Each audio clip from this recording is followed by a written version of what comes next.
Obsidian പറഞ്ഞൊരു കല്ലാണ്. അതിൻ്റെ ഉള്ളിലാണ് ഒബ്സിഡിയൻ. നമുക്ക് ഫൈൻഡ് ചെയ്യാൻ കുറച്ച് പ്രശ്നമാണ് ഗൈസ്. അത് കാരണം ഞാൻ ഇപ്പോൾ കാണിച്ചു തരാം ഗൈസ്. ഈ കല്ലിൽ പോലത്തെയാണ്, അതിൻ്റെ ഉള്ളിലാണ് ഒബ്സിഡിയൻ. ഇതുപോലെ ഒരു കല്ല് വേണം. അതിൻ്റെ ഉള്ളിൽ ശരിക്കത്തെ ഒബ്സിഡിയൻ ഉണ്ട്. അത് കാരണം നമുക്ക്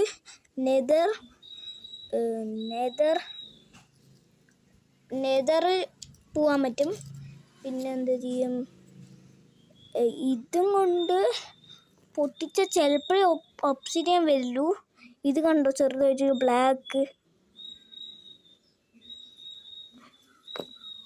അപ്പം നമുക്ക് അറിയില്ല ശരിക്കും.